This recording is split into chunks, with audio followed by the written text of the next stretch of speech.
Good evening. I'd like to welcome everybody to the Peoria Planning and Zoning Commission tonight. My name is Clay Alsop. I'll be chair of this meeting today. To begin, I'd like to read an opening statement. The Planning and Zoning Commission is composed of Peoria citizens who have been appointed by the City Council to serve on the commission as a civic responsibility without compensation. Our duty is to study and review the planning and zoning issues within the city of Peoria. The commission holds public hearings or may conduct a study session on a topic. Decisions made by the commission on general plan amendments, rezonings, and text amendments are forwarded as written recommendations to the city council. The city council will consider the recommendation of the commission to make the final determination. The city council may concur with the decision, modify it, overturn it, or remand it back to the commission for further consideration.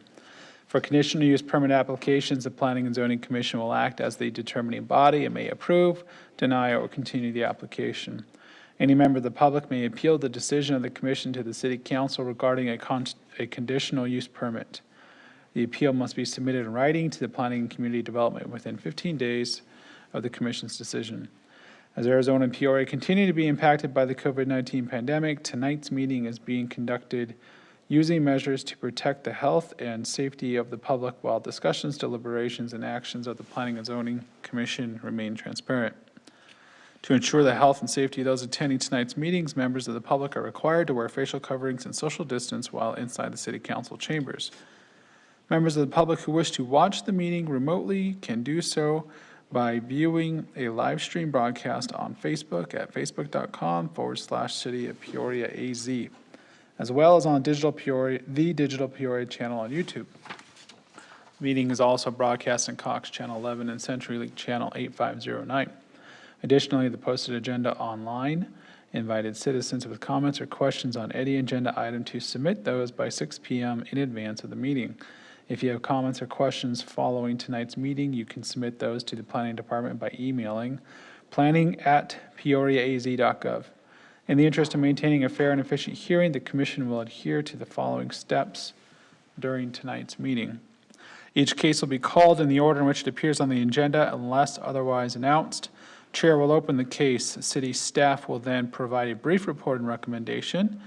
The applicant is then invited to give a presentation. Then the chair will read the submitted testimony provided by the public in advance of the meeting. After all of the testimony has been taken, we will invite the applicant back up to provide any rebuttal or final statements. Finally, we will have the commission discussion and decision. And that concludes our opening statement. Let's begin tonight with the roll call. Commissioners, please indicate your presence after I call your name. Commissioner Tony Fider. Present. Commissioner Linda Grice. Present. Commissioner Sean Hutchinson. Present. Commissioner Jeff Nelson. Present. Commissioner Brad Schaefer. Commissioner Schaefer is absent, and Commissioner Josephine Waitman. Present. And chair is present. This is final call for speaker request forms. If you would like to address the commission tonight, please fill out a speaker request form. We have them available just outside the entrance to the chambers and up at the podium. Next is consent agenda. The consent agenda is for items that are routine in nature. There are 2 items on our consent agenda. Item 1C, disposition of absence, and 2C, minutes from the March 4th, 2021 meeting. Do I have a motion? Chairman, I move that we approve the consent agenda as presented. Second. Thank you. Please vote.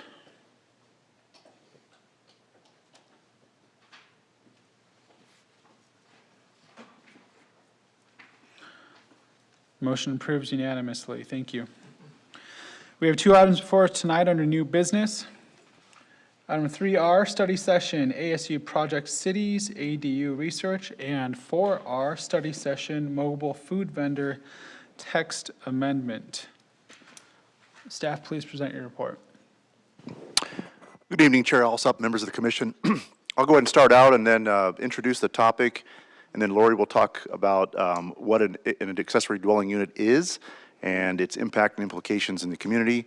And then we'll turn over to our partners from through the Arizona State University to talk about trends and ask some insightful questions of you. We provided the commission with some questions last night to kind of get you thinking. But tonight, we're very excited to have our partners from the Arizona State University and the Sustainable Cities Network. This is an opportunity to discuss and gain your input on really what is an emerging topic, and that is accessory dwelling units, or as we call them, ADUs. The partnership between the city and ASU, this is part of what's known as a Project Cities program. So in a minute, when we turn it over to ASU, we'll turn over to Dr. Ellens. She can tell you more about the Project Cities program and introduce her student presenters. Dr. Ellens is also a certified planner, so undoubtedly she's also very familiar with policy and code development, and certainly one of the planners. This program is a great opportunity to collaborate and advance sustainability objectives. Not only is this program a learning objective for students, but it also provides the city with a real-world research and recommendations on a topic that is increasingly confronting our community.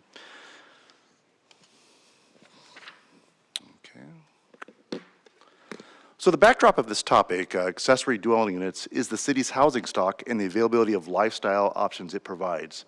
So the question is, how does it meet the needs of all segments in our community, which is a goal in our general plan and a topic of discussion. Some people, as you know, elect to get married, live in the suburbs with the big yards. Others are deferring home ownership. They might be deferring having a family and choosing to defer that home ownership to a later stage in life. Others, as you know, desire for more of a lock-and-leave lifestyle choice with limited maintenance obligations, perhaps in a walkable, dynamic environment.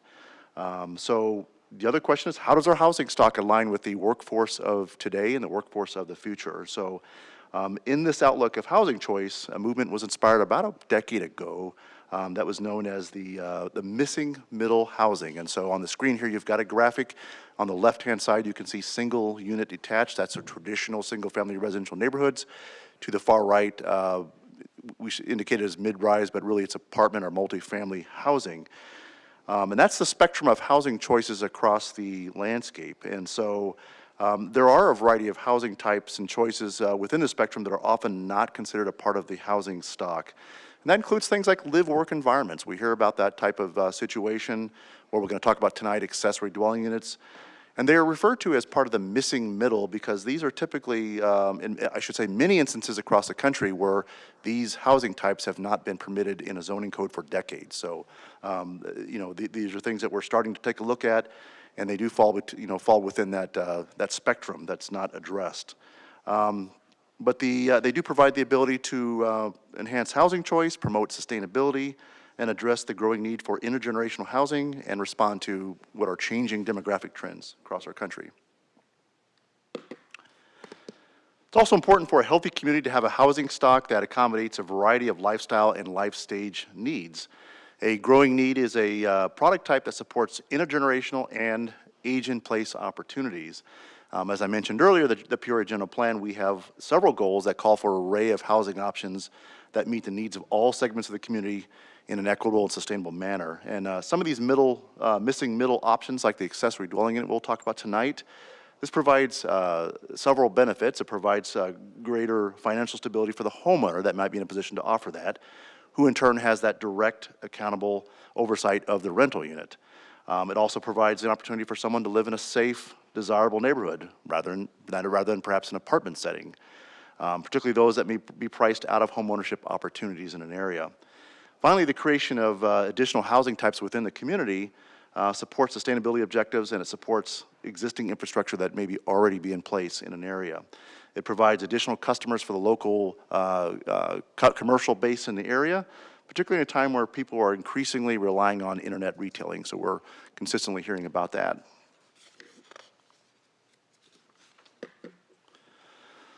So as we consider changes, the overarching question is, how does a city assist in attracting a healthy and diverse workforce housing options to meet our current and future needs?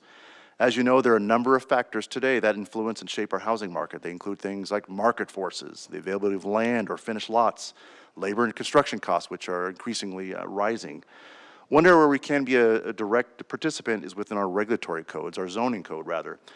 And as we continually bring zoning code updates to the commission, And it's important that as we look at trends that are happening across the country, we continually evaluate the efficacy of our zoning code and how it meets those new trends and our new housing goals. So one of those that have been remained static in our code for decades has been accessory dwelling units. So what I'm going to do now is turn it over to Lori Deaver. She's our planning manager. She's going to talk about accessory dwelling units, what is a disposition in our zoning code, how do we handle it, what are some past perceptions and implications, and maybe a path forward. So with that, Lori. Mr. Chairman, members of the commission, thank you. So what is an accessory dwelling unit, or as we affectionately call it, an ADU? So for those who might be familiar with it on the commission and for those who might be watching it online, a little bit of background. So the definition that you see in front of you, a smaller independent residential dwelling unit located on the same lot as a standalone single-family home. That's a lot of words, so let's unpackage that. And what does that mean? You could see the familiar terms on the screen. You might hear them as a guest house, mother-in-law suite, secondary suites, accessory apartments, granny flats. These are located not only throughout the nation, they are international as well in different forms. There are traditionally three types of ADUs. The graphic is on the screen to kind of show what those three would look like. An interior ADU is within the main house. They may or may not have an access out to the actual entry point, or they may solely be accessed from within the main portion of the house. Within the city of Peoria, we do have some of these located, and if you can think of, it would be the next gen in the Lennar model homes or models that we have throughout. When you get into the attached ADU, the physically attached to the house, and the detached version, that is where regulations currently do not allow for such items without considerable regulations and limitations at this standpoint. So the difference in the picture, as you can see, in an attached accessory dwelling unit is physically attached to the house. When you get into the detached portion, that would be the casita in the back, the granny flat, completely separate from the house, so you would have that separation, physical separation distance from the back. So before we begin crafting a code, we always take a look at what are the current regulations, what do we have, how do we balance the conversation, why is the code the way it is? So in looking at the current code, we've had a number of longstanding regulations to address perceptions, if you will. Neighborhood stability and character, there is the concern when you start allowing these types of units to move forward, how does that impact the neighborhood? What happens in a parking situation? You're inviting more residents into the community. What happens in those instances? Limitations. So if we were to allow these type of units in the instance, you wouldn't be able to have a full kitchen, so to speak, right now to address on the cooking facilities. You wouldn't be able to have a secondary access, so if you were to have mail, it would be delivered to only one address. You wouldn't be able to have a separate address and physical location. So those are the limitations that we currently have in the code, and those perceptions are things that we need to think about and have that balanced conversation. When we start making those modifications, let's balance the needs of resident concerns, business concerns, workforce concerns. How do we create a code going forward that creates that sense of balance? At the same time, if we're going to make code changes, we need to analyze the potential because there is great potential here. We do have a solid stock within Peoria's housing stock, but how do we make it better for future generations and even some of our more recent or upcoming residents coming in, because we continue to grow throughout the years. So part of that, when we always start having the conversations and looking at where we want to go, we're going to evaluate and do the research for the current regulations that are out there, both on a valley continuum as well as a national continuum as well, because we're not the first ones to the table. So what is working, what doesn't work, how does that fit within the community? Those are all excellent things that we need to consider as we bring that code forward. Those steps take considerable effort and undertaking. And that's why when we had the opportunity to utilize ASU and their resources and their knowledge and their excitement and innovation, if you will, we thought that brings upon us a great partnership, one that we continue to build upon. And so before we get into the nuts and bolts and the questions this evening, I did want to turn it over to Steve to kind of identify what Project Cities is, the partnership between Peoria and ASU and how it has been successful, and kind of give you insight as to how this collaboration became. Steve? Great, thank you. And is this on? It should be. Okay, great. Commissioners, staff, thank you so much on behalf of ASU for inviting us here for allowing us to come here to speak with you today. As Lori said, my name is Steve Russell. I'm with the Sustainable Cities Network at ASU, and I run the Project Cities program. We're on to our second year with the city of Peoria through a really exciting, innovative partnership model. Now, there's not a whole lot new to the university-community partnership at its core, right?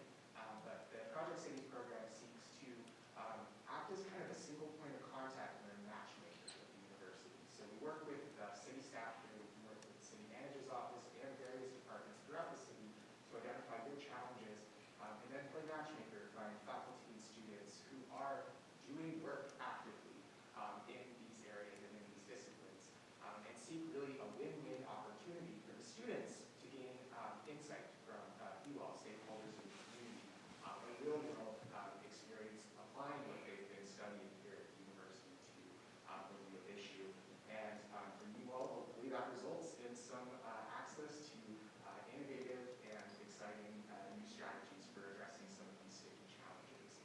So I don't want to take up any more time, but thank you again on behalf of the ASU for having us here today. And it's my pleasure to introduce Dr. Megan Ellens. This is our third time working together, fourth time? Oops, my bad. Our fourth time working together, and she is genuinely one of the strongest faculty on our team, so it's a real pleasure to have her here with you and your students. Thank you. Leslie, can I have you flip the slide 2 forward? So my name is Dr. Megan Ellens. I'm an assistant professor in the School of Geographical Sciences and Urban Planning. I primarily teach in our Masters of Urban and Environmental Planning. As was mentioned earlier, I'm also a planner myself, AICP credentialed, was a former professional planner before moving into this position. So I have the real pleasure every spring of working with our Masters of Urban and Environmental Planning, our MUEP students, right before they graduate. So these students you see here before you, as well as the students you see on the screen, they're all in their final semester. And as part of an accredited planning program, one of the things we do is we give the students an opportunity to work on a real-world planning project with a client. So we're delighted to be working with the city of Peoria this year. We have 19 students in the class, and then myself in the lead position in partnership with Steve and Project Cities. Our goal really over time is to give the students the opportunity to experience an actual planning process, to lead that process, and then to create a high quality, professional quality report. So we're in the midst of that now. And from here, I'm going to pass it on to our speakers. Leslie, if you could put one more slide forward for me. So these are the 3 speakers you have before you tonight: Leslie Kearney, Trish Cooley, and Ray Cabrera. And they'll be seeking information from you as part of our planning process. Leslie? Good evening, Chairman, members of the Commission. For this capstone project, we have been working with the Planning and Zoning Department as part of the city's higher level partnership with ASU's Project Cities program. Our goal of this project is to provide the city of Peoria with a report outlining ADU policy best practices and assessing ADU opportunities within the city. Our research is comprised of 5 components, including a community profile of Peoria, background research, qualitative assessment, an ADU ordinance database, and peer city studies. The resulting synthesis of these components will be delivered in a final report. So today we will briefly go over each of the research components of the project prior to our main objective of collecting your input relating to ADUs. We start with the community profile. It's intended to be a broad brush overview of Peoria's population, economy, and housing stock. And we lead into the background research. The research conducted will be a review of academic literature, housing advocacy organization literature, and other existing knowledge related to accessory dwelling units. The qualitative assessment investigates stakeholder perceptions and understanding of both ADUs and the City of Peoria's current housing status and needs. This portion of our research will complement a quantitative analysis being conducted separately. We are also reviewing codes and planning processes to update existing ADU ordinance databases with a focus on similar communities. The plan is to augment this database with information obtained in our focused interviews and in-depth case studies. And that brings us to case studies. This component of the project, it provides a review of existing ADU studies and plans within the cities that are similar to Peoria. We intend to focus on approaches, integration with other city plans, best practices, challenges, and implementation outcomes. And now I will hand it over to Trish, who will continue on with some questions for the committee. Thank you, Ms. Carney. Mr. Chairman, members of the commission, our focus here this evening centers on the qualitative assessment component of our research. So your participation today by answering several questions would be a significant contribution to our research. So this is designed as a focus group to gather information from you. So please feel free to openly discuss, but please keep in mind we do have about 4 questions to get through. So the first question is, do you think there is a variety of housing types available in the city? For instance, are there affordable housing options or housing to accommodate seniors, young professionals, young people, or multi-generational households available?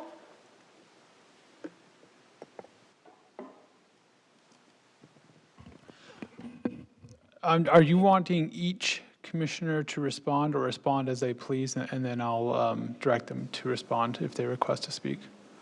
Just respond if you have an opinion on it or a thought. Okay. Do any commissioners have any responses? Commissioner Nelson. It's a great question, and I would say yes. I think we do have a pretty good variety.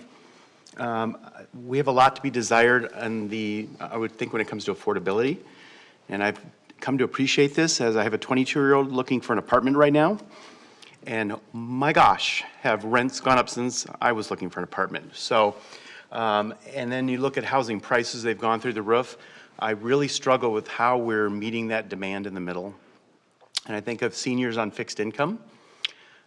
Senior housing is expensive, assisted living is expensive, and wow, wouldn't that be great if we could have elderly citizens living with family on their lot, you know, instead of going to an assisted living facility where they could be taken care of by the family until they have to go somewhere else for more, you know, acute care, higher level care. So yeah, I think we've got work to do in this regard, and that's why I'm very excited about this project and extremely excited about what we're going to come up with and produce out of this project. So thank you for your work in advance for all that you're doing. Commissioner Grice. I'd have to agree with Commissioner Nelson that we're maybe lacking on the lower end of the economic scale for housing.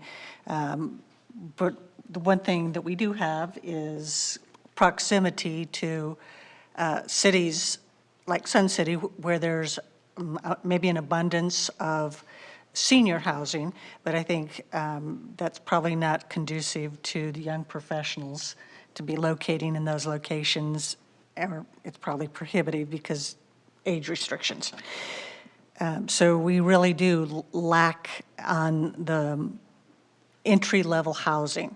I mean, we seem to be getting quite a few apartments, but there always seem to be luxury apartments that are coming into the area. And then our housing stock has, I think it has a lot of older stock, and then we have some quite a bit, like in the 80s, 90s, and then quite a bit of a gap, and now we're getting quite a bit again. So we have kind of chunked up what we've got, and it could use some infill pieces. Thank you. Commissioner Waitman. Thank you. What a lovely presentation. Thank you so much, Ms. Cooley, and I think Ms. Carney, and I think all I know is doctor. I can't read your name from here, but it was lovely. Thank you all for coming. I just want to touch up on a few points, and I think I can speak and kind of go over what young professionals would think and what I think of the city of Peoria. I think it's lovely. I have to second, I think Commissioner Grice touched on this as well, our senior citizens, right? When I am thinking about what Peoria can do to continue to be a thriving community, right? I have to think about things that we've faced, right? So what happens when we have another pandemic or an economic crisis where family members are moving in with people? I'm a newlywed, so I just imagine my mom moving in, right? And thinking there's no privacy. I don't know, that might lead to divorce, but having these things in place, not only is it a place where people can go, senior citizens can go, we're talking about young mothers that may need their mothers to move in, but want that privacy, and we can continue to be a thriving community. Young professionals, okay? I have traveled a bit, and it was not Peoria, but I've stayed in a few Airbnbs where they had these beautiful in-law suites, guest suites, where you were able to stay somewhere for a very, very good price, and as a young professional, we needed that sometimes, me and my husband, and you were able to have your privacy but feel safe, and we're able to just, be somewhere where you are able to relax. So I think this is going to be amazing. I'm thinking of our senior citizens that may have an option to stay in what we call a granny flat, an in-law suite, opposed to maybe being sent to a nursing home, right? We want to be a thriving community. That's about community, and I'm very, very passionate about our senior citizens and our young professionals being able to have a place to start. So I think this is wonderful, and I commend you all for what you all are doing. So thank you. Any other commissioners? Thank you, commissioners, for your responses. And lastly, just my opinion, I live on the north end of the city, and I read this question yesterday, and my immediate thought is, no, I don't see a lot of variety in the housing, particularly where I live. I used to work in home building, and that was a struggle for the home building community, was the single-family R16 that you see all over Phoenix, and I would like to see more diversity. I'm no longer the youngest commissioner on the commission. Thank you, Commissioner Waitman. But it wasn't too long ago, I was trying to find my own home, and it was certainly a struggle, and that was during the recession. Today, it's almost insurmountable for somebody younger than me. So I'm certainly looking forward to seeing what we can do to make more accessible housing in all parts of Peoria. Thank you. Thank you, commissioners. My next question is, based on what you know about ADUs, what are your perceptions, and do you think ADUs would be feasible within the city, and why or why not? Commissioner Hutchinson. Thanks, Chair.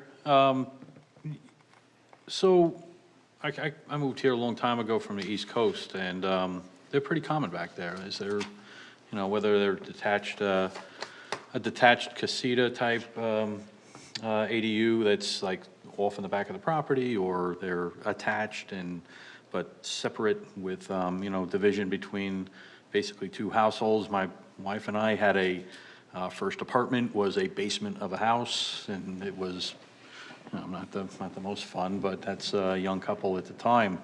But I do think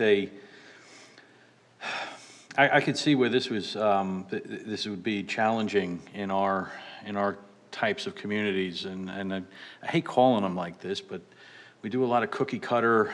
We're north south, we're east west, where the lots are not big and sprawling. It'd be very challenging to implement something like that. But the attached one, or taking up some, I think they with the work in the city and the planners and whatnot, and the codes and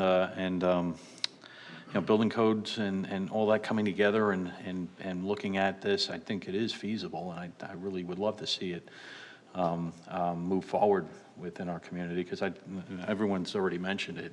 With the aging population, you don't really want to push them into, into nursing homes or whatnot. You really do want to do your best to make sure they get the best care that's, that really only you could offer as a family member. So, yeah, I think it is feasible within the city, and I think, with the right amount of work and the right people involved, I think it can move forward. Thank you, Commissioner Hutchinson. Commissioner Fighter. Yeah, thank you, Chair. I think generally, a lot of people like the idea of the ADUs is a possibility within the city. I think, given the concept, it's potential. There's a lot of potential hazards associated with that, and a lot of pitfalls. And I think while supporting the idea and the concept, the limitations I think are going to be critical so that it's not abused. Because look at people are, could be using them as rental units for non-family members. Does that become, do they allow for parking on site? We're talking about street parking. We're talking about 2 different mail addresses. We also have to be respectful of our existing neighbors who bought into the neighborhood with setbacks. Obviously additional traffic for the neighborhoods. But I think overall, I think it's a great concept. We just got to craft the language, if that's something that we're going to do, so that it's not an abused thing. I mean, everybody's been to, other cities that have it. Some cities in some locations, because of housing prices, they're abused. They're turned into rentals, and there's a fine line between supporting, those opportunities. I think generally we're not, like Ms. Deaver said, we're not, blazing a new trail here. So there's got to be other cities that have language in their codes that we should be able to pick from. So we're not, like I said, we're not creating anything new here. So, and I don't know if you guys have identified other cities. I don't know if there are any other cities in Metro Phoenix that have it or that allow it. I don't believe there is currently. I may be wrong. Very briefly, our case study team is not here tonight, but we have identified 10 case studies. We have 4 in Arizona, Surprise, which just adopted their code, so they're brand new. Tempe, Queen Creek, and Flagstaff. And then nationally, we're looking at Salem, Oregon, Vancouver, Washington, Salt Lake City, Utah, Oceanside, California, Lakewood, Colorado, and Santa Cruz, California. So these are all cities that were largely suburban, similar population, not identical, but also had some sort of innovations in their ADU code that we can draw from. Cool. Mr. Chairman, members of the commission, let me do a follow-up question to that. For those that have kind of experiences in your mind, is there any part of the nation that you think we should look to in your mind that has done it correctly?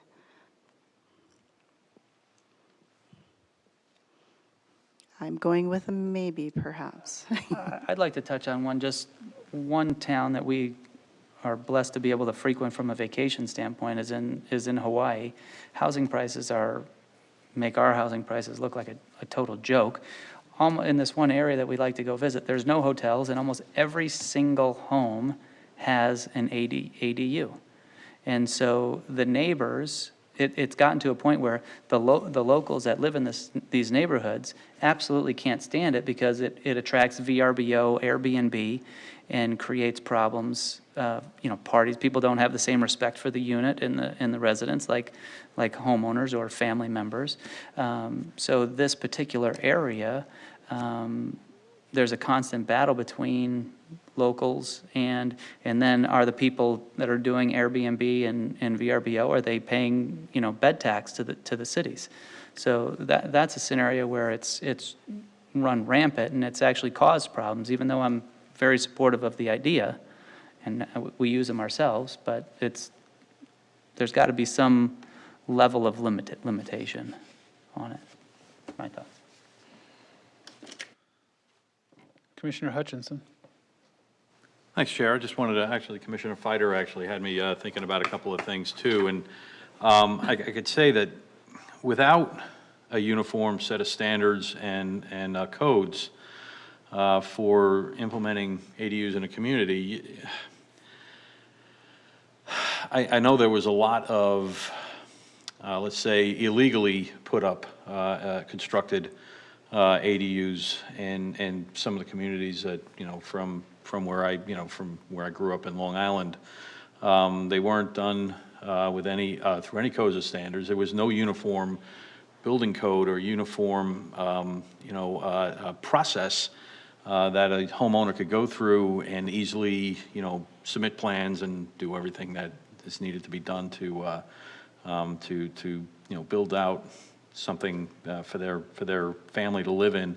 And the argument about abusing the system, I think, and this might be just my own personal opinion. I think most homeowners go into home ownership for having a private residence and not sharing it like an apartment would be. And I think for the most part, these are built for the purpose of sharing with family. And I'm sure there is abuse in there, and I'm sure there is situations where profit could be made, or making two rentals out of one, kind of home investors moving in and doing things like that. So there definitely is some concerns there. But if it's the homeowner that lives in that home, I don't know if there's too much of the profit making portion of that.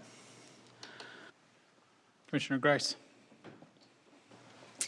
My concern about the ADUs is that we have a number of HOAs in Peoria, so we tend to do cluster zoning of sort.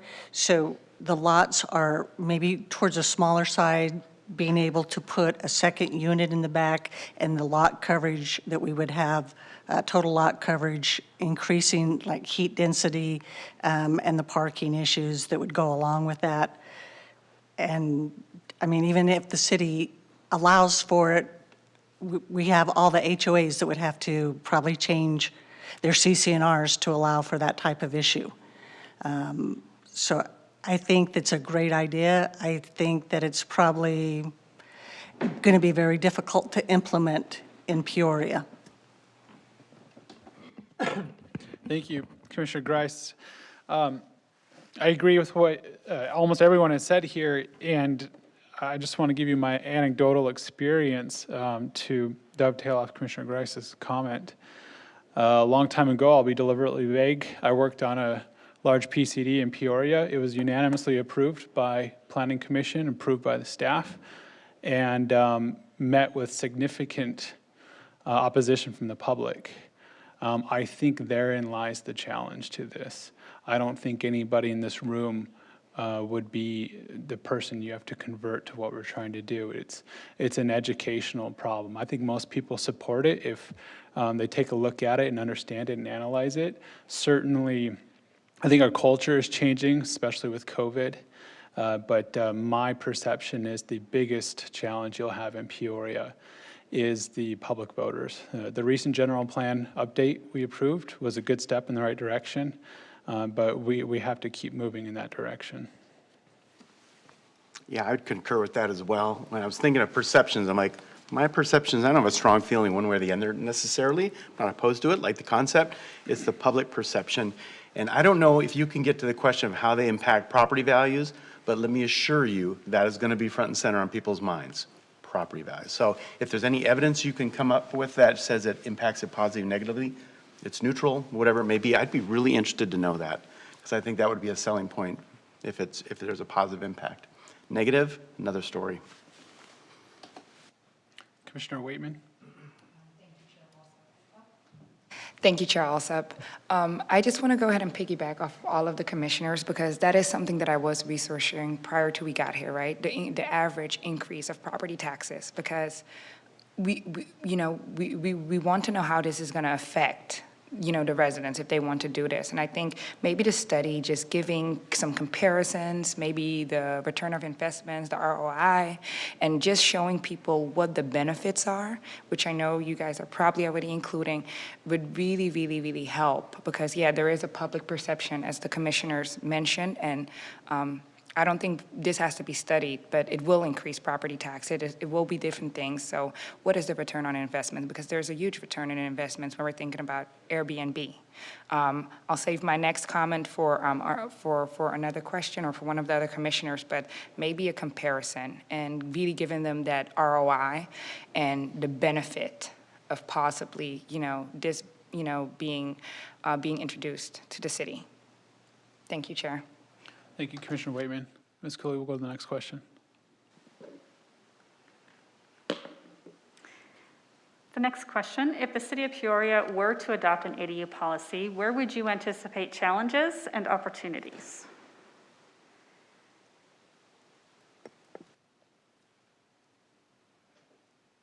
Commissioner Nelson. Thank you, Chairman. I think you probably heard a lot of the challenges. I think we touched on, lot sizes, it's going to be setbacks, addressing heights of buildings, it's going to be parking, noise. I think all of those are going to be challenges. And that property value question, not to repeat myself.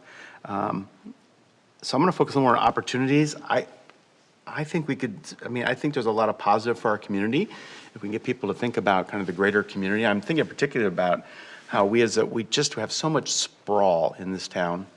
We love to mow down cactuses, put up more houses.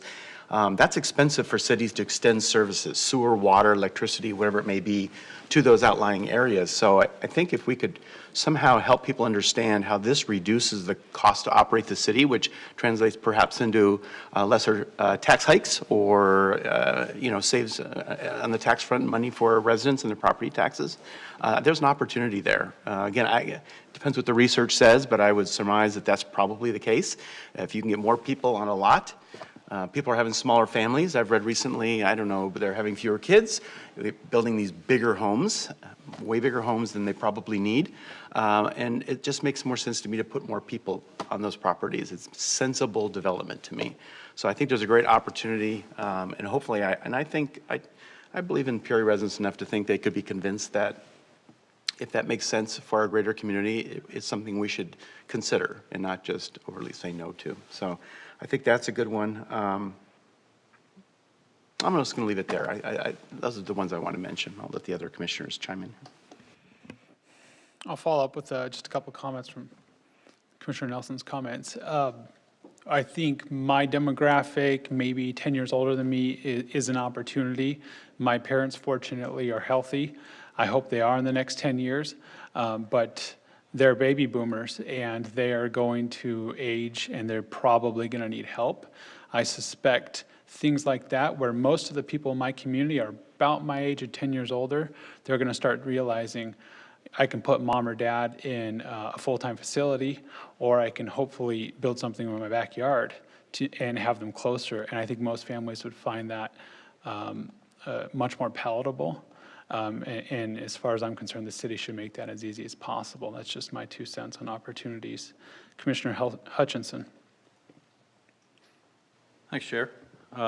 Just listening to some of the discussion had me thinking too. I know a lot more time is being spent at home these days, and we don't know if this is the new norm, and sometimes the original property that you purchased to live in becomes not just your living space, but your workspace as well, and that opportunity to expand and, make isolated office spaces, or leave the house and go into another unit on your property to go to work. It's a heck of a commute, but I think it's something that needs to be considered, that people aren't going to the office really that much anymore.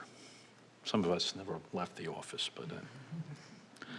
but yeah, no, that's. Commissioner Fider. I honestly think the biggest challenge is going to be perception of neighbors with regards to rentals, both long-term and short-term. It's no secret when we have zoning cases before us converting, property to multifamily, it naturally gets people concerned. The same issues, traffic, concerns of crime, things like that. I think that's going to be the biggest hiccup, if there is one. So. Commissioner Waitman. Thank you, Chair. So I have one challenge, and I have one, I think, benefit or opportunity that we can see here. So my fellow commissioners have already mentioned this, the illegal renting. Airbnb now does long-term rentals. I'm a millennial, so I know this is what they do. Long-term rentals are 6 months. A very fake personal story. My younger sister's in grad school, Istanbul, Turkey now, and she's staying in an Airbnb for a whole year. So my worry is, how are we going to regulate this, right? Because now they are doing illegal renting, and we can't do that. Now there are restrictions. Can neighbors make sure there's no noise? Yes, because some Airbnbs can restrict parties and things as such, right? And maybe there can be neighborhood restrictions, during the week hours, or they can get fined. Of course, that's a longer extent. The opportunity that I see will also, in ways, be for millennials, right? There's a source of income. Airbnb has significantly grown, right? And millennials are the first to kind of hop on that, right, and invest, and they have Airbnb properties now. So if they can basically take the cost down in having to possibly buy a home, find a home, build, and they can now do an in-law suite, that could be beneficial. And I'm thinking about a financially thriving Peoria, because that's what we want. So if we put opportunities out there for people to have these financial opportunities away from work, part-time, I think that this will help Peoria. It can take the average income of our residents up to where we can see that safe, financially thriving Peoria that we want to see. So I really thank you all for that, but that's all that I have, and those are my two things that I just want to touch on, and I really want us to kind of think and brainstorm on how some of these challenges, because the illegal renting, I think, is the biggest thing, how we can get around that. And we might not be able to, but to be transparent about that, right? Thank you, Chair. Any other questions, comments? Last question, thank you.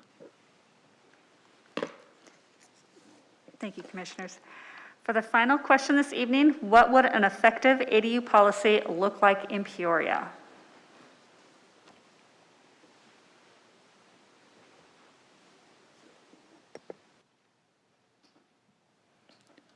Commissioner Grice. I think what we would have to address are the number of issues that people would want to know about parking, noise, all of the rentals, all of that would have to be addressed in the code. There would have to be some way to enforce those type, whatever we put in the code, we've got to be able to enforce it.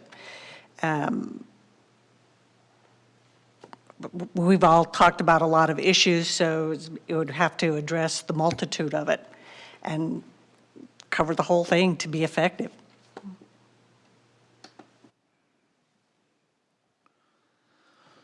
I'll add in my comments. I think, I'm not sure if this is what you're looking for, but it would include extensive stakeholder outreach.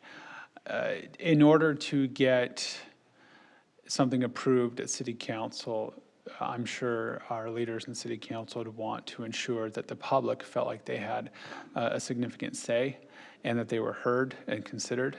And that is quite an undertaking for something this large in a large city.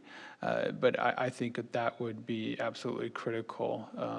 And through all that public input, I think you would start seeing recurring themes, things like enforcement, uses. But I think that's where I would start off with, at least. Commissioner Fighter. I need to back up 1 second.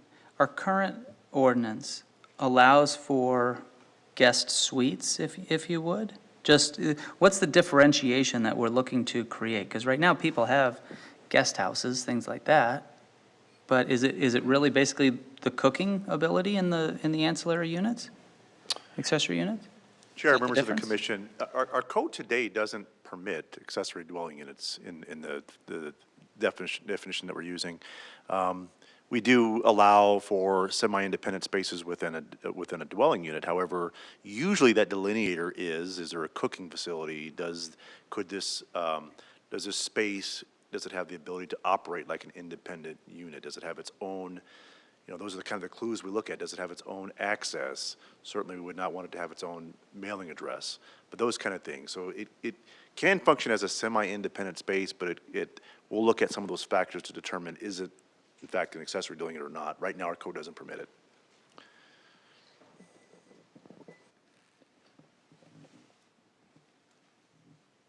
So I have a follow-up to Commissioner Feider's question.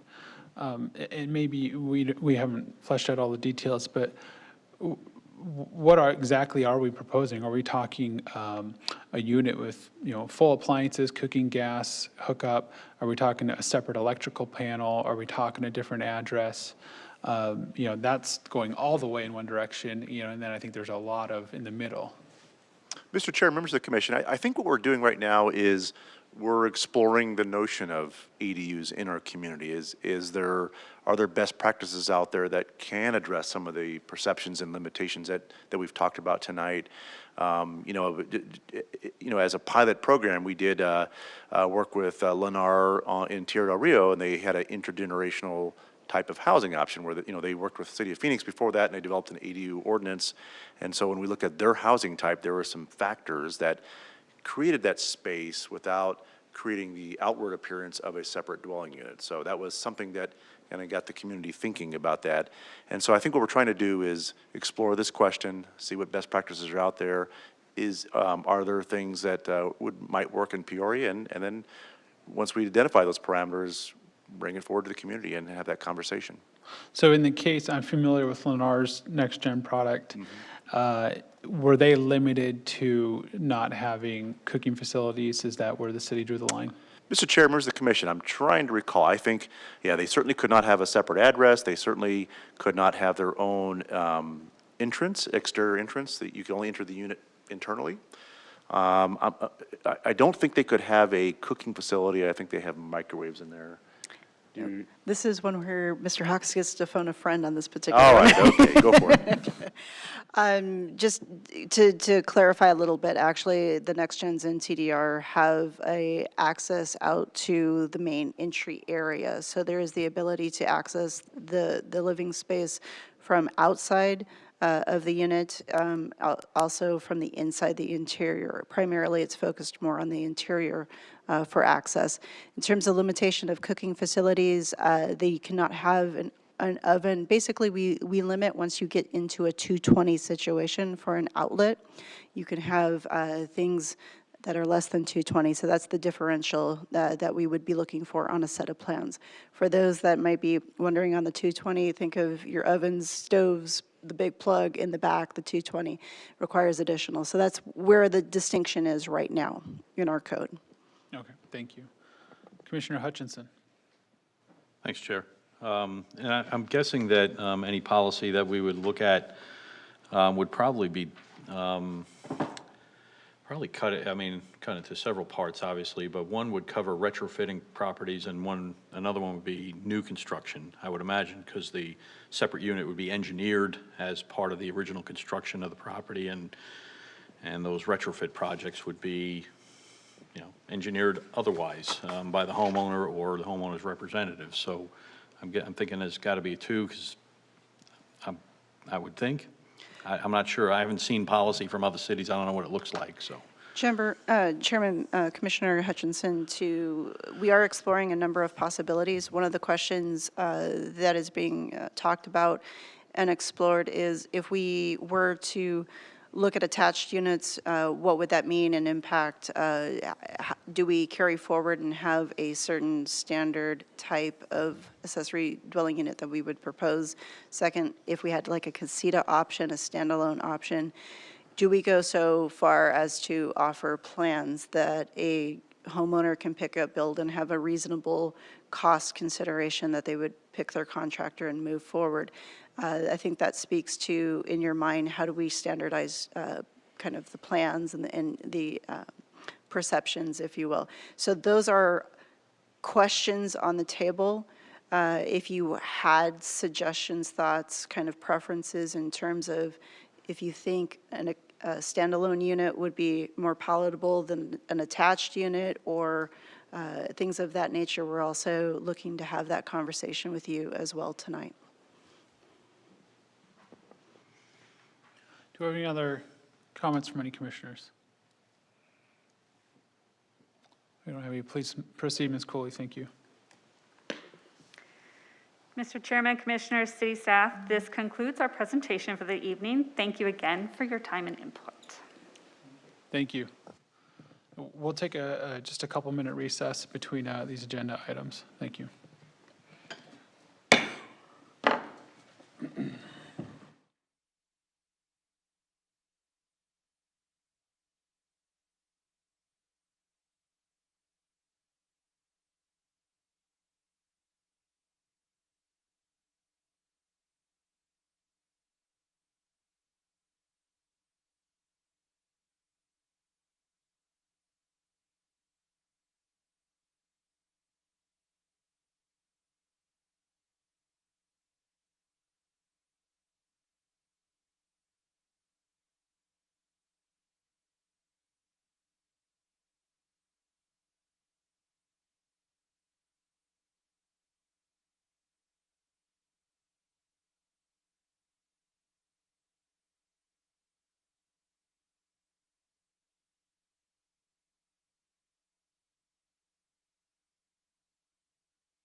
That'd have been a first.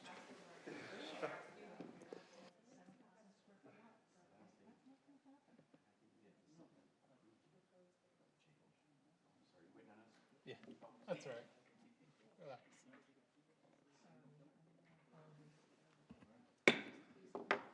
All right, and that recess, thank you, everyone, appreciate that. Thanks to ASU for the presentation. We'll move on to item 4R, study session on mobile food vendor text amendment. Staff, please present your report. Thank you, Mr. Chairman. Commission members, this is a continued discussion from the meeting that we had, I believe it was a month ago, almost to the date. So, and with that, we've continued through this process of preparing this amendment, and we wanted to come back to you this evening and just kind of discuss where we were.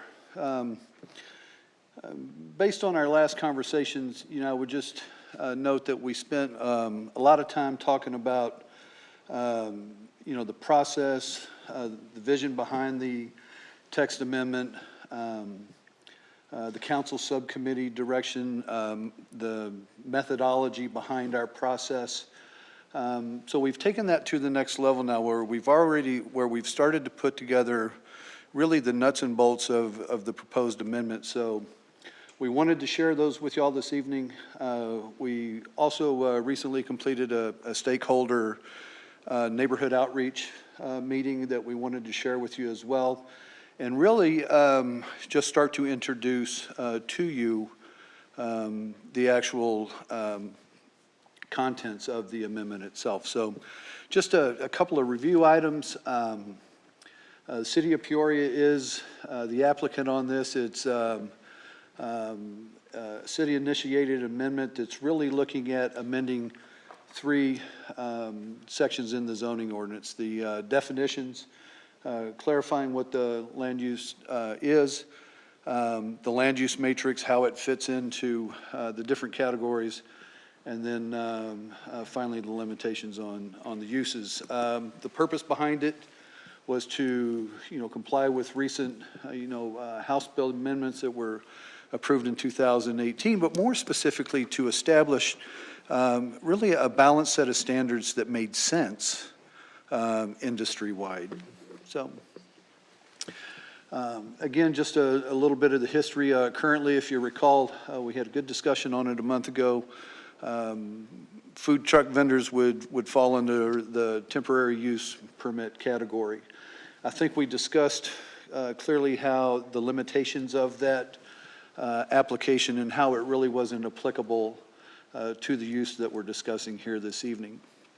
We also talked a lot about House Bill 2371, which again, established a statewide set of standards, not only from a health and safety standpoint, but for cities to, adhere to as well.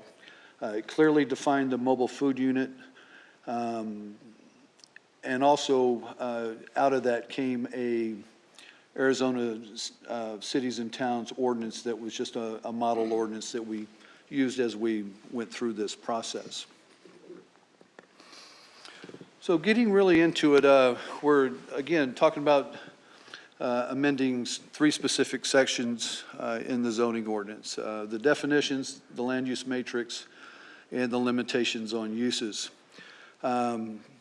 I'd like to think of these as the who, what, and the how portion of how this amendment is going to be applied.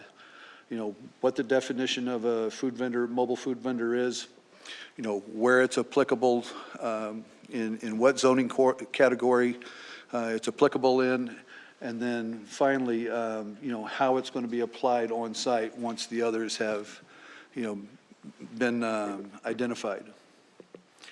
So let's take a look at the new definitions.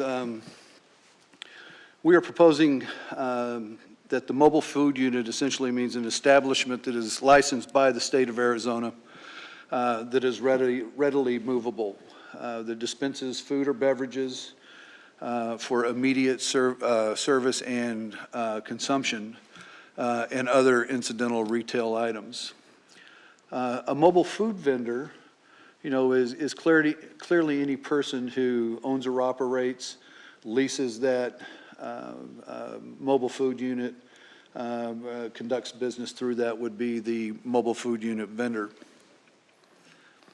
Additionally, we've also identified a mobile merchandise vendor, which is, similar to the mobile food vendor as well, obviously selling different types of merchandise.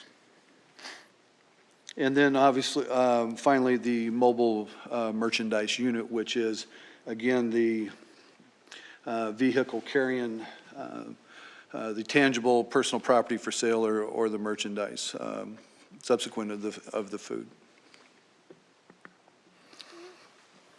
What you see before you now is a section of the land use matrix, more clearly 21503, and we've indicated in red arrows where the amendment will take effect, and you will see that we have struck through food and beverage vendor cart, and we've replaced that with a mobile food unit, which you would also note as an A across the board, which makes that an accessory unit essentially in any of our commercial or industrial units, okay? We have also added in the mobile merchandising unit, which you see down there as well at the farther towards the bottom, indicated with an arrow. And again, that's an accessory unit, or an accessory use in every zoning division within the commercial and industrial matrix. So now we start to get really into the nitty-gritty of what we're proposing and will be bringing back to you next month. And these are kind of defined as the locational requirements. As we've talked before, owner authorization will be required with our ordinance. Written permission from the property owner will be required. If they so desire to conduct business on a city property, then a special events permit will be required. With respect to site selection, it has to be part of a principal development, and that's why it's an accessory use, noted in the land use matrix, because it's an accessory to the permitted principal use. So there has to be, it can't be a vacant dirt field, it has to be a lot where there's a principal use already established on the lot. From a parking standpoint, there must be a surplus of parking on the proposed site that they're going to use. That's, and that includes, the principally permitted business has to still be able to operate, with sufficient parking for, the mobile food vendor themselves. Setbacks, we talked about prohibiting the mobile food vendor use within 250 feet of a residentially zoned use or zoning district. Surface must be located on a dust-proof surface outside of landscape areas, so it can't pull up in just a dirt lot, and open up business. From a safety standpoint, and this is very important, it can't interfere with pedestrian access ways, fire lines, driveways, traffic circulations, site visibility triangles, driveways or street intersections. So the location on the site is very specific and critical to not only the overall, safety on the site, but the operation of it as well. And then finally, the site has to be restored back to its original condition after each use. Permanent alterations to the site will not be allowed, in fact, it'll be prohibited. Okay. Operational requirements.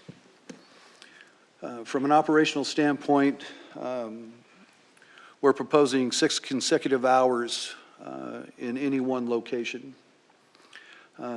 Also prohibiting hours late night between 10 p.m. and 7 o'clock in the morning. We're also suggesting that service windows should be oriented away from public streets. Noise must comply with all city adopted noise ordinances, city code standards. With respect to restrooms, mobile restrooms or temporary restrooms will be strictly prohibited. You won't be able to bring those onto site, and any lighting associated with the use would have to be angled down. The light source shouldn't be visible from adjacent property lines, but we also understand that these will be, conducted at night, so they do need to have adequate lighting levels associated with the use in that specific location. I want to talk a little bit about the stakeholder open house and give you an update on that, and also introduce one of the challenges or obstacles that we're facing right now with House Bill 2882. So we conducted a Zoom meeting on February 23rd, 2021. We had actually one participant who was a mobile food truck vendor who is associated, not associated, but has done business in the city of Peoria. We had a gentleman from the Peoria Chamber of Commerce, And as we talked about in the last study session, it's been a collaborative effort amongst staff, internal staff with multiple different departments, and they were in attendance at this meeting as well. Just a general overview of this discussion, and I would lead off with the text amendment was well received. They appreciated the structure to it. The gentleman that was actually conducting business, with his mobile food truck, thought it was a welcome improvement to what he's been going through now. He said the TUP process never made sense and thought this was a big step forward in the right direction. From a discussion from an operational and location standpoint, again, there was, I expected a little more opposition to it. So pleasantly surprised when it was met with, they thought it was very fair, I think is the best way to describe that. There was a suggestion, the gentleman that owned the mobile food truck thought that 7 hours was a little more appropriate than 6 to be able to capture a little wider customer base. But overall, thought it was a major step in the right direction and really had nothing negative to say about it. There was some discussion with regard to service windows facing streets. And there's a multitude of reasons why we actually included that in our ordinance. One, from a safety standpoint, we don't want folks pulling up the truck, adjacent to sidewalks and lines backing up, onto sidewalks or drive aisles, into landscaping, things like that. But also when you look at some of the limitations on uses with respect to, fast food restaurants with menu order boards and drive-through windows, there are certain requirements with those that, that prohibit them from facing streets, and creating, safety nuisances. So we shared with them that we were just applying that same standard in this, from an aesthetic standpoint, but also from a safety standpoint as well. And that really, I think, encompasses or summarizes the entirety of the discussion that we had that afternoon. A little disappointed, thought we might have a few more mobile food vendors, participate in the meeting. I know that we've had contact with several food vendors since the meeting, and we've shared with them a copy of the presentation that we've sent out. But still, almost a month later, I still haven't had any negative feedback from, that's come to me, and Jennifer's name's on the contact list, and neither has she. So I think we're off to a really good start here. I do want to talk a little bit about House Bill 2882. And House Bill 2882 is a revision to House Bill 2371, which was signed into law May of 2018 by the governor, and really is, has been the guiding force in this. That bill is currently working its way through the House. As of 2024, it was stuck in the COW committee in the process and has not moved in the last 2 weeks, was the latest update I could find in that coming in here. Question is, how does that affect us? Well, there are a couple of provisions in there that are additions, and then there's one big revision coming out of that that's proposed with that bill. The two additions to it have to do with licensing and fingerprints, for lack of a better term, which I don't think really affects us at all. I mean, even if they were to add that into the bill, I don't think that that is something that we want to get into with respect to that. And so I don't see that affecting our proposed ordinance or our working ordinance. However, one of the revisions to that House Bill 2371 that 2882 is proposing is to remove the buffer from the single-family residential. They're proposing to remove the 250-foot buffer. As I stated, now, clearly that would affect the ordinance that we're sharing with you this evening. As we go through this process, and that kind of leads me into the next slide here, it's just it encapsulates where we are at this point. We've had one study session. We just completed the stakeholder open house, and we're before you this evening. We just put a little asterisk down there on the bottom of it as we're moving through this. We're looking at April 15th to come back to y'all for recommendation, and then May 18th to City Council for consideration. Obviously, the revised bill 2882 is going to have an effect on that, and so we're closely monitoring that. And although we're trying to hit those due dates, those certainly may change. So if you don't see us back on April 15th, that may have affected that timeline. So, Mr. Chairman, thank you so much for allowing us to be here tonight. We'll be happy to answer any questions that you might have of us, and that concludes my presentation, sir. Thank you, Mr. Williams. Commissioner Nelson.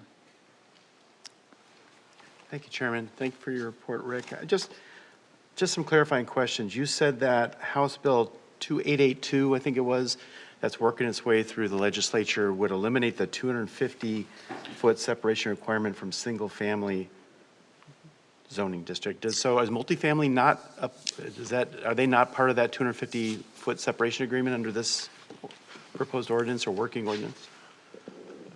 Are they treated separately under the? Chairman, Commissioners, I believe it's a residential district. Okay. So that would include multifamily. Okay. Mr. Chairman, Commissioner Nelson, let me kind of take a step back. So when we were drafting this text amendment and looking at it, one of the things before the council subcommittee was asking the question, because we have a number of attempts where we're trying for mixed use, and more than likely we would have a multifamily disposition adjacent to a commercial establishment. So similar to the text amendment with the gas station, what creates, or commercial center, what creates the most appropriate buffer. If we were to add the 250-foot restriction in a multifamily setting, we wouldn't have that interaction or the ability to have that dynamic to create that mixed-use setting. So in this particular case, if you look at Exhibit 2 within the packet, we are suggesting at this point in time the 250-foot buffer from a single-family use to allow us to have that interaction in a mixed use or multifamily to commercial setting. So the restriction only would be single family to commercial. Okay, that makes sense. Yeah, it does. So just so I'm clear, we are basically creating an ordinance that is following what the House bill is dictating we do, right? I mean, I'm confused a little bit over where we have leeway and discretion. So are we being a little more stricter? Are we not allowed to be? Are we just putting a little, help me understand that a little bit. It feels like the House bill's passed this, we're required to pass an ordinance that honors the intent of that law, and that we have very little discretion one way or the other. I mean, our hands are tied, I guess is what I'm saying. Or is that not the case? I'm sorry, go ahead. Yeah, Mr. Chair, members of the commission, the House bill that was put in place provides a framework, and it provides some limitations on the community, but it also provides the considerable discretion for the communities on how they want to address food trucks, mobile food vendors. Essentially, with the bill when it came out, it says that you have to treat all mobile food vendors similarly. You can't treat them any differently. But it does enable some requirements, and one of the things it does expressly enable is that 250-foot setback from residential uses. With the bill that's proceeding forward right now, that would remove that ability to do that. What we're trying to do here is that, we recognize that we have an existing structure that isn't really workable for today's environment, right? If somebody wants to do a food truck, they have to get a temporary use permit. It's only good for 30 days at a time, and they can only renew it for three times per year. So it's not really workable for the food truck environment. And what we're trying to do is recognize that a mobile food vendor, if they behave like a mobile food vendor, meaning they're at a site for a discrete amount of time and they're moving on, right? We want to create that distinction between what truly behaves as a mobile food vendor, which is why we're trying to address the duration aspect of the 6 or 7 hours, and make a distinction between that and maybe vendors that set up and want to operate all day. You can operate all day, you would have to get a temporary use permit, and you're limited in how much you could do that. But if you were to simply operate as a mobile food vendor and behave like a mobile food vendor, really what you would need to do is just get a business license and meet all of the requirements that are proposed here, and you wouldn't need to get the temporary use permit. So we're trying to create that distinction and align our requirements with those types of vendors that truly behave like a mobile food vendor. Okay, so the House bill gives us leeway to set hours of operation, is what I'm hearing, and some of those finer points. Okay, I think that makes sense. Thank you, Commissioner Nelson. Any other comments from any other commissioners? I have one question. It sounds like you had a discussion with Peoria Chamber of Commerce. This ordinance, a lot of the aspects of it are beyond my experience. I would rely largely on the chamber and the specific food truck owners to, see whether or not it works. Would it be safe to say that the chamber is in support of what we're proposing? Mr. Chair, that would be a correct statement. He believed that what we were proposing seemed to be reasonable. He was in the process of seeking feedback from brick and mortar restaurants, and from what he was hearing, it seemed reasonable in the approach that we were taking. He did reiterate potentially a 7-hour, from 6 hours to a 7-hour duration may be appropriate. So that would be one of the discussions for commission this evening, because we have heard that from the stakeholders. Thank you, Commissioner Nelson. Thank you. Sorry, I had a few more questions, Chairman. So I got some specific questions about the working ordinance that we're talking about here. So can you clarify the hours of operation? It said, I think it says the operation shall not occur between the hours of 10 p.m. and 7 a.m. But how are we defining operation? Is that their business hours, or is that they got to be on site no earlier than 7 a.m. and they got to be off site by 10 p.m.? Help me understand that. Mr. Chairman, Commissioners, that is correct. So they would, even if they were to get on site at 8 o'clock at night, they're only good till 10 p.m., they would have to cease that operation and Meaning stop serving, or they have to be gone? I think it would be, up to code enforcement, but I mean, they would be shutting down. They may not have to actually be off the premises, but Okay. the service window is closed. They're in the process of closing down and moving on. Okay. Because it clearly is stated that between 10 p.m. at night and 7 in the morning, those conducting business during that time is not allowed, is prohibited. Okay. So that's 7 a.m. to 10 p.m., that's their business hours. They can open up, start serving customers. That gotcha. Yes, sir. Okay. But if they have to get up an hour or get there an hour sooner to start putting tables out and shade structures up, things like that, they could do that. Yeah. Commissioner Nelson, so the expectation is they would not be on site before 7 a.m. They would be off site Oh, that, okay. prior to 10 p.m. That also coincides with the noise ordinance for the city of Peoria. Oh, okay. So that's where you will kind of see that alignment. So the expectation is within 7 a.m. to 10 p.m., they would have the duration to operate 6 hours. It could be of their choosing, if it's 3 and 3 or 4 and 3. Typically, once you're on site, they're going to run for the duration, the entire duration possible. If we lose that separation agreement or that separation requirement, that's going to be an issue. That 7 a.m. may be an issue. It's kind of early, but I'm pleased to hear they can't be on site sooner than that. I think that provides me a little bit of relief. But the other question I had was, I'm not clear on how a food truck that goes to a construction site is going to be impacted by this. They're going onto a dirt road that's not dust-proof. Are they outside of the scope of this or focus of this, or are they made an exception? How does that, and is it a principled, when you say existing principal development, I was trying to reconcile what that means for a new home construction project or a commercial construction project that's not open yet. Commissioner Nelson, they would be outside the scope of this particular That's text different, amendment. So they're operating, they're only there for 1 to 2 hours max. Yeah. They are truly operating as a mobile vendor, mobile food vendor at that point. They're only doing one service and kind of gone for the most part, or they may be in the morning, or they may come back. But they would be outside of what we're talking about this evening.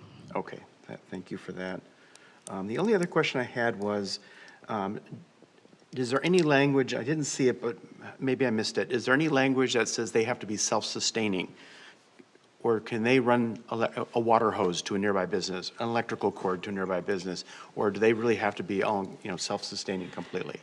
Mr. Chairman, Commissioner Nelson, it's an excellent question based on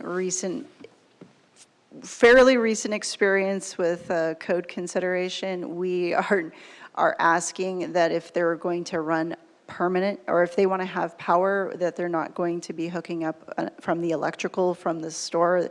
Okay. Typically, they would have a generator or something on site. We've had concerns with doing that. For example, they wouldn't be allowed to dump on the site whatever trash they have. They would have to pick up and go. So for the most part, they do need to be self-sustaining for the time that they're on site. The goal, if you see with the restoration, it needs to be restored to the original condition, no permanent alterations whatsoever. So for those type of items, if they do need power day in and day out, that's going to be a permanent alteration. We're not going to want to see extension cords going And that will be across. included in our ordinance then before it comes to us for a recommendation? Or is it there when I missed it? 1 second. Commissioner Nelson, if you look on Exhibit 2 under 21505, line 18 or number 8 under location, that is where we would address that at. Okay. That's all I have. Thank you very much. Thank you, Chair. No, that's a good addition. It really is. Thank you, Commissioner Nelson. I just had one follow-up question.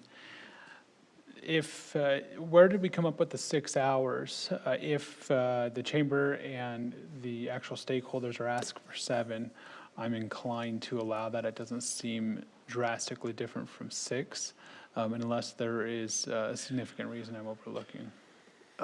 Chair, members of the commission, when this House bill came out, the League of Cities and Towns, Arizona Cities and Towns, what they did was they consulted with the industry and a number of diverse stakeholders and putting together a model ordinance.